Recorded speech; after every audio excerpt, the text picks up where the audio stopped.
Okay, I'm still sat here with Robert Jackson, and we've been talking about video games and philosophy and Bioshock.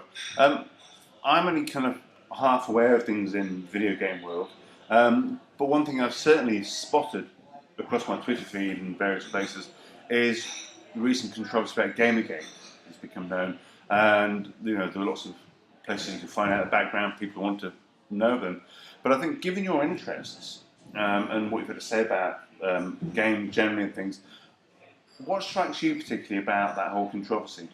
What's kind of interesting? Yeah, because I finished the manuscript for the Bioshock book, I think, in February, and this is obviously way before the GamerGate controversy came along. And yeah, it's very weird now to see how this has kind of gone through, has kind of come about, and relating it to the book, because the book talks about propaganda in games and game culture, and culture at large. So to see something like GamerGate come up is really interesting. I mean, I won't go into people who are watching this who know GamerGate well, know the history, so I won't delve into it. But really, the controversy is there's nothing in it that I absolutely remotely agree with whatsoever. So it's interesting on the level of how on earth has this happened, and why should this happen at a certain time? And really, it's to do with it's a very reactionary view of digital culture being taken over by, in a sense, they call these types of people social justice warriors. Yeah. Off the back of a certain number of events that have happened to do with independent game designers, independent women game designers. Yeah. And the major thing it's known for, obviously, is this idea of anonymous people sending death threats, and so the extent of which it's kind of been involved in trolling, and that kind of trolling, doxing, basically hunting down people who a certain community do not like, to kind of justify this idea that they're destroying games. And then there's the second part of it, which is kind of trying to kind of acknowledge that, but kind of distance itself away from it, which is this idea of it's being it's a consumer. It's a sort of a consumer. What's the word? Like consumer rights or ethics. Yeah, like a consumer revolt, which sounds strange. Yeah, there's some big pharma would be in pharmaceuticals, some big industry is secretly controlling it. And they're being kind of sold a fate, and they're trying to get behind.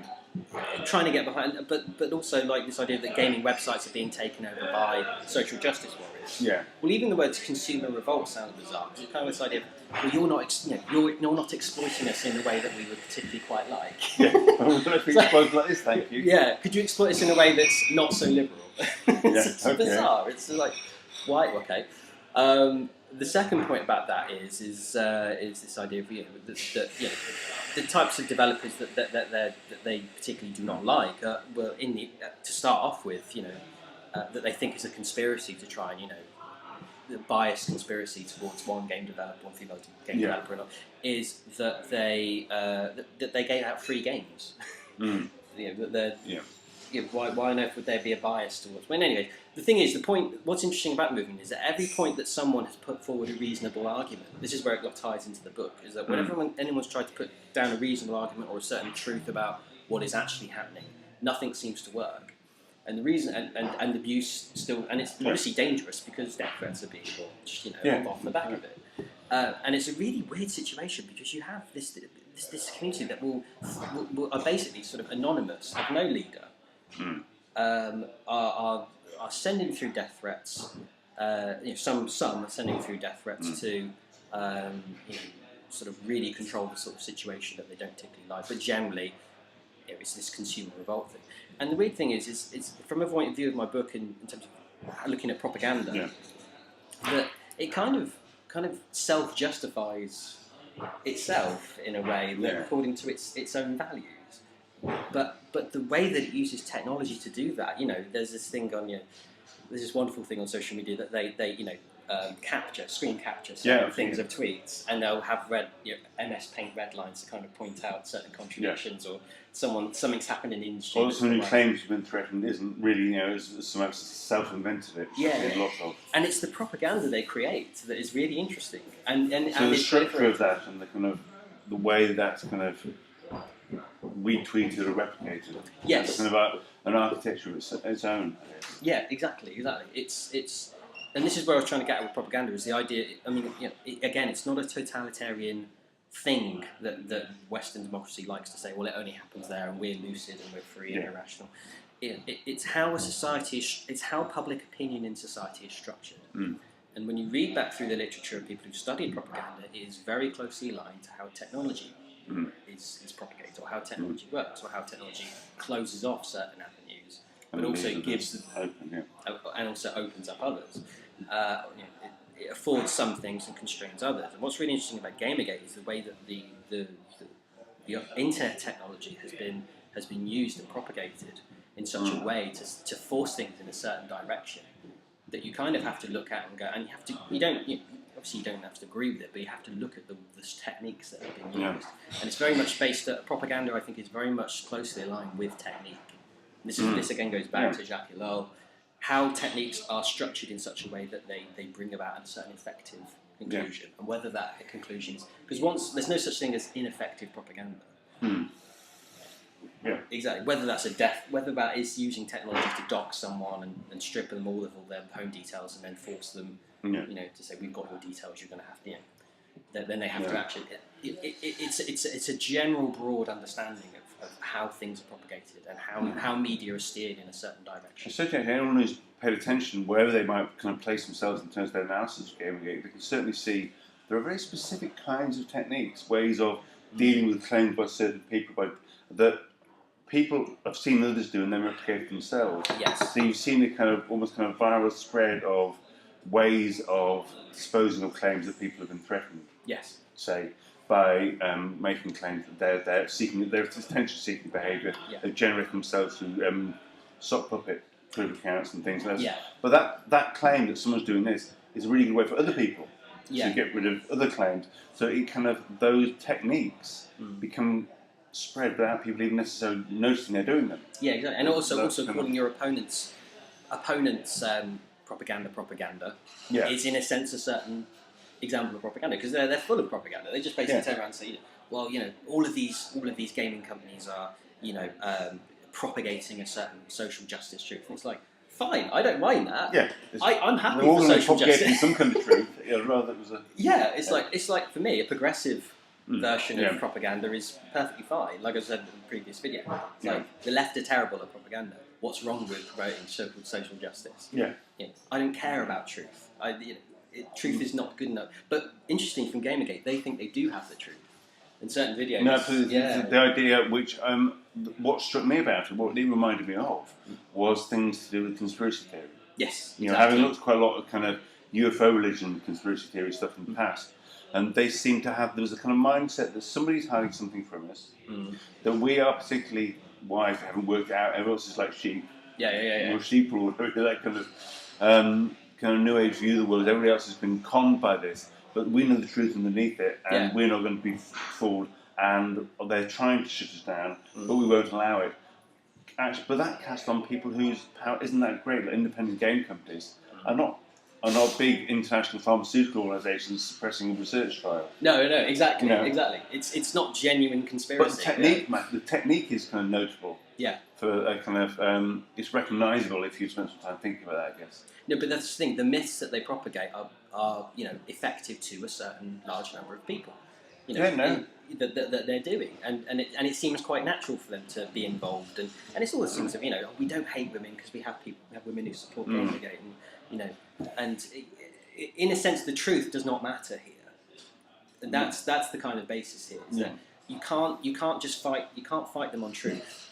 You have to fight them on sort of technique in a way. Yeah.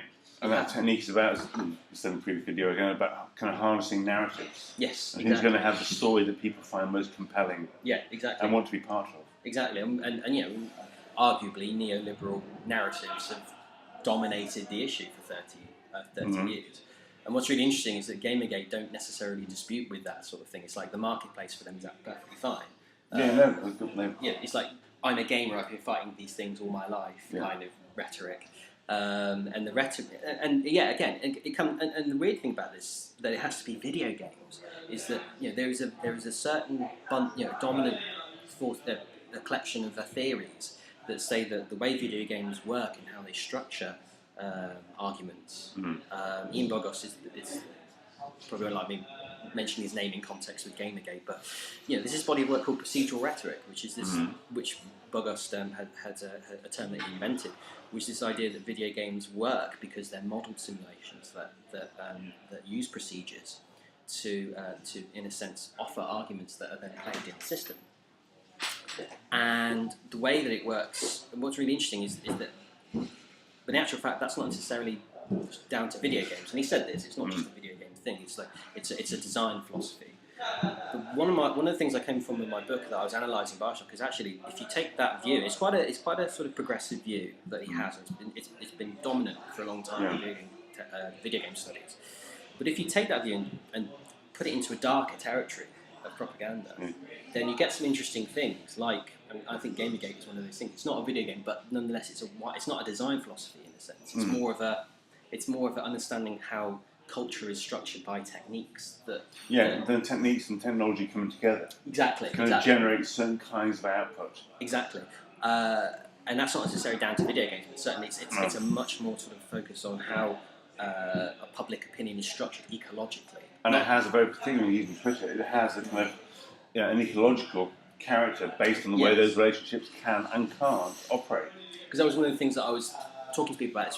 Propaganda is more associated with psychological manipulation or sociological, sort of jingoistic rousing effects, emotions. But no, and then somehow with the internet, that because it's more of a democratization of because it's more of a democratization of people having access to opinion, that somehow that's going to steer things together. It's a very marketplace of ideas kind of notion, and clearly that hasn't happened. No, because you have things like Gamergate. Yeah, absolutely. They completely seem to go against that. But tell us, our kind of, no matter how distressed you might feel about some of the detail, there's something interesting about the way it shows how propagandist opinions arise out of particular types of architecture and systems interacting with people and particular communities. Yeah.